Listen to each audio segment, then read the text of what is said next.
Howdy, hi. It is Do Your Job Sports MLB picks and predictions for Saturday, June 21st, 2025. We're looking at the best bets of the day. Let's get into the video. All right, first things first, we're going to take a look at the previous day's results. I had a fantastic day. This combined with WNBA, it's looking very good. 7-1 on the day, hit a bunch of plus money plays. Our only loss came because the Toronto Blue Jays somehow only managed to score a single run against a White Sox team that is horrible. So, shout out to the Blue Jays for being dog shit. Everyone else, though, good job. So, I'm going to recap these games real quick, then we'll get on to the picks for tomorrow. Game number 1, Texas Rangers. We had them on the run line at the Pirates. This one was greasy when it came to the total as it hit in the top of the 9th inning. But the minus 1.5 was never really a doubt. Texas, 6. Pirates, 2. Mike Burrows for Pittsburgh only goes 4 2/3, giving up 7 hits and 4 earned. DeGrom really didn't even pitch that well. 6 innings, 5 hits, 2 earned. He did have 7 strikeouts. How many pitches did he throw? He threw 84 pitches, and then the bullpen came in. It got a little greasy in the bottom of the 7th inning. Pittsburgh, I had the first and second, nobody out, but they got out of it. Texas, they win the game 6-2. They are now 2 games back of 500. If Texas can remember how to hit the baseball, they can actually be a dangerous team. They have a decent enough rotation. It's just all the veteran bats in their lineup forgot how to actually hit a baseball. So, if they can figure it out, they will be good. Next game, we the White Sox plus 165 on the money line. They absolutely demolished Toronto. Spencer Turnbull, their spot starter for today for the Blue Jays, 2 innings pitched, 5 hits, 4 earned runs. And then the bullpen came on, and it was no better. The White Sox only out-hit the Blue Jays 9-7, so they only had 2 more hits.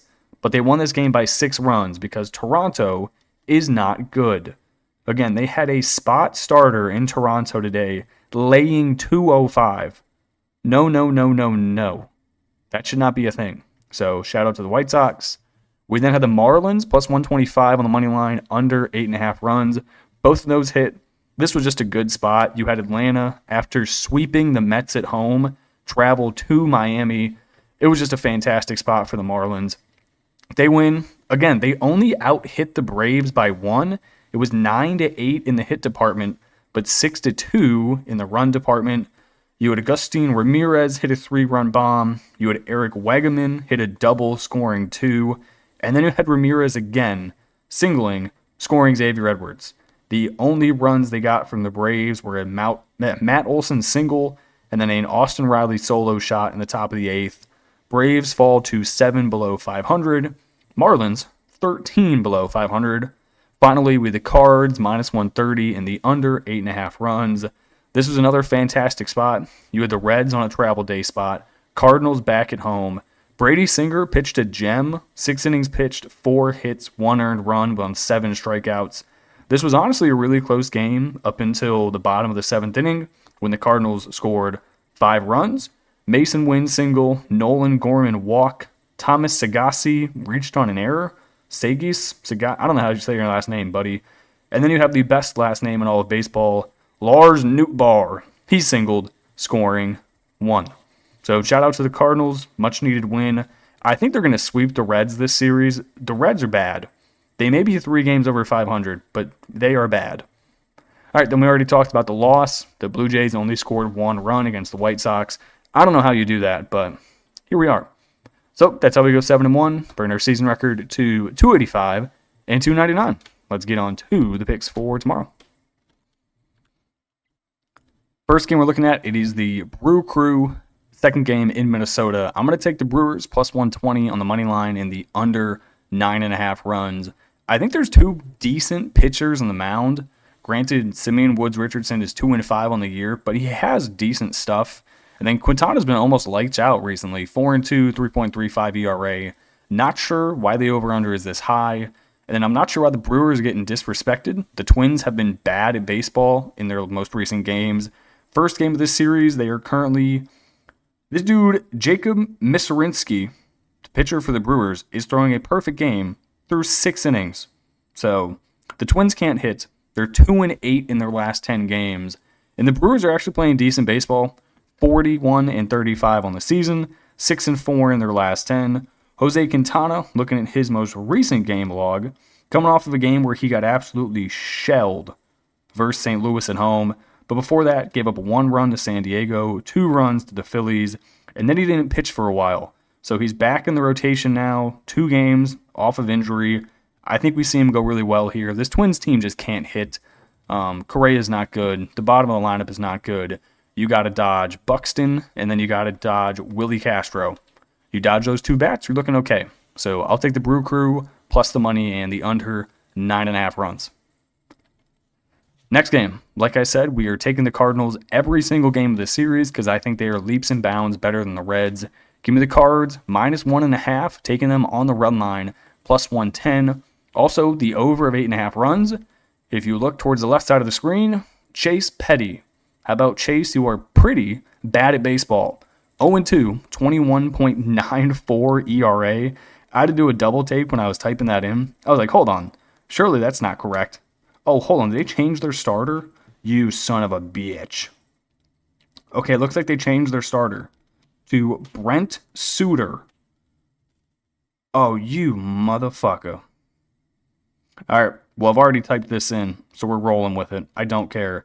Looks like they're having a spot starter, and then we're probably going to see Chase Petty for like 4 to 5 innings. But again, Suter, their quote-unquote starter now, has pitched 1 inning in every single one of his outings. He is a reliever, spot start. I don't like this, but that's who they have listed. I don't give a shit. Reds are bad. Cardinals are good at home. I think they're going to kill them. Give me the Cardinals. Sonny Gray at home. He's a beast. Go Cards. Next game. Give me the Phillies -120. Give me the under 8.5 runs. Interesting matchup here. Griffin Canning, 6-3, 3.80 ERA, going up against Mick Abel, 2-0, with a 2.21 ERA. Game 1 of this series played out with the Phillies wiping them. It was 10-2. It was really a closer game than that. It was tied going into the bottom of the 7th inning, and then the Phillies put up 6 in the bottom of the 7th, and then 2 in the bottom of the 8th. If you're just looking at who's the more consistent team, currently, I think it is the Phillies. Even with the injury to Bryce Harper, the Mets just haven't been playing good baseball recently. They've lost, I think, 5 in a row now. Well, let me double check. We know they got swept by the Braves. Did they lose? Oh, they've lost 6 in a row. 6 games in a row. And you have to go against Mick Abel on the season, 20 innings pitched, 17 strikeouts, 4 walks, and 3 home runs. His recent game log, he's pitched a total of 14 innings in the month of June, giving up 5 total runs on 12 hits. He's not bad. He's going to get you 4 to 5 innings of solid work. Then the bullpen's going to come in and do the rest. Don't really trust this Mets lineup. Juan Soto sucks. Pete Alonso hasn't really been doing much recently. McNeil has a batting title, but he's hitting .257. And the bottom half of that lineup is just simply egregious. I like the Phillies. They're at home. This is a must-win series, seeing as though they're both NL East teams, and whoever wins this series is going to be in first place in the NL East. So I'll take the home people, -120, City of Brotherly Love. Let's go. Final game. Someone explain to me why Clark Schmidt and this Yankees team is getting so much respect, because they have not been good at baseball recently. Give me the Orioles, +145 on the money line.